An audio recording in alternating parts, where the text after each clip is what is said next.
Hey guys, what's up? Tech Flash here. Today I am going to be doing a quick unboxing and then a review of the Galaxy A53 5G. And the purpose of this video is going to be to see who this phone is actually aimed at. The A53 5G came out a couple of months back, I believe in March, and I was finally able to get my hands on it. I did test out a previous review unit and I noticed a few downgrades, if you will, from its predecessor, the A52s, which piqued my interest, but that was on a review unit, so I wasn't too sure if this was just me or there were some actual downgrades made to the A53s, and I'll touch base on that in a little bit. Coming to the box, we have a slimmer, more eco-friendly experience this time around, and that is because the A53 does not come with a charger, which is ironic because Samsung took a couple of jabs at Apple when they did the same thing before them. Anyways, we have the 8 gig variant here today, and this does come with 4 gigs, and if you're here in the Middle East, you may as well be able to get your hands on the 6 gig variant as well. It has 128 gigs of internal storage, which luckily is expandable up to 1 terabyte.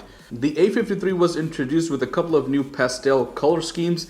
In hand, we have what is called Awesome Blue. Opening up the box, we have the phone right in front of us, and we can see that it mentions the Infinity O display alongside a quad camera setup and IP67 water and dust resistance. And while we're on the topic of IP rating, I'd like to point out that Samsung is the only company that is actually introducing these ratings into their phones at this price point. We have countless of other mid-range phones, but the majority of them are not IP rated. Apart from the phone itself, we have only a booklet which contains a minimal amount of paperwork. Also, the charging cable, which is a USB-C to USB-C cable.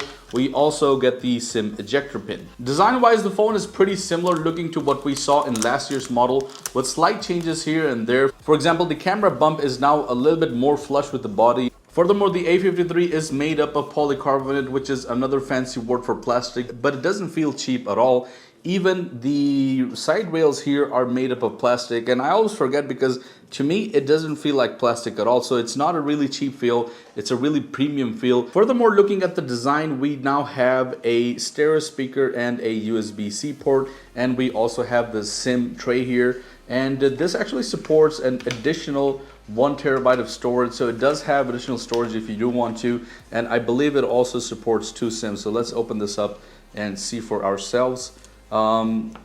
Yes, it does support 2 SIMs, and it also supports a micro SD card if you want to add that, of up to 1 terabyte of storage. You might have also noticed that this time the A53 does not have an audio jack anywhere, not on the bottom, not on the front. So this kind of can be like a downgrade if you think about it, but a lot of the phones nowadays are not having audio jack, so that is one step that Samsung also decided to take here. All right, now let me go ahead and just start this phone and set it up real quick.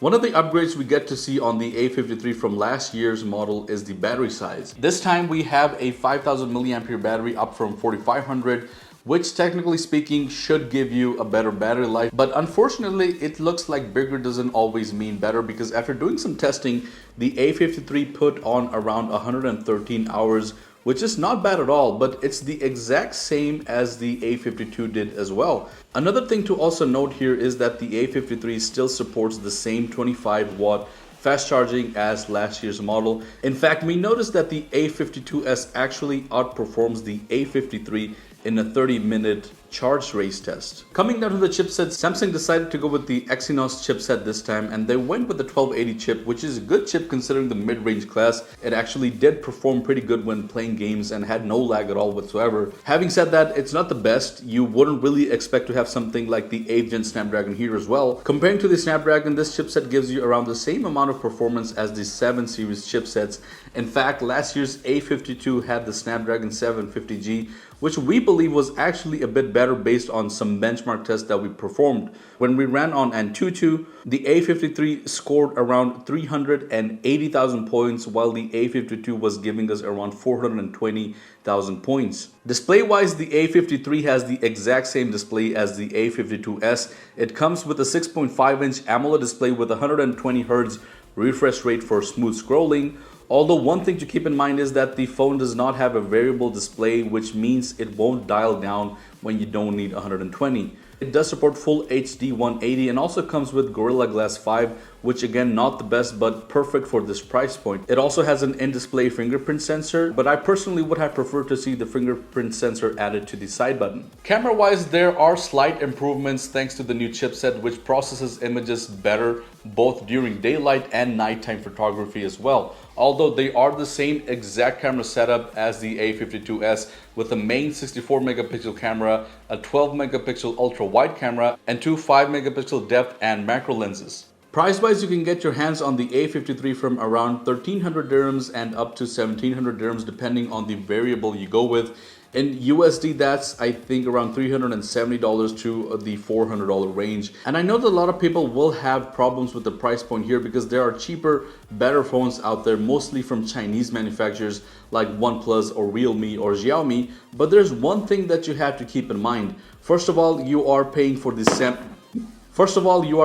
Samsung brand here. I mean, this is pretty obvious, I think. And another thing to point out here is that this applies to only the people living in the US or people who are frequently traveling to the US. But if you're one of those people, Samsung will give you the ability to actually run on any US carrier. So yes, while there are other cheaper mid-range phones out there, they won't all be compatible with any US SIM cards. Now, if you come down to the conclusion as to who this phone really targets, well, honestly, everyone and anyone.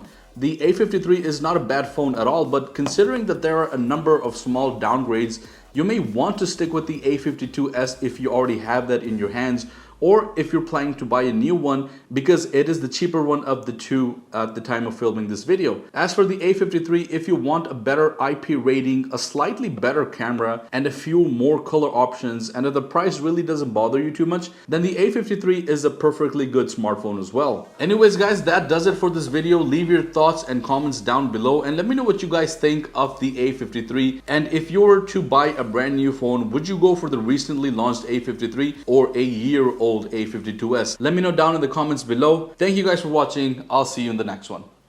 Peace out.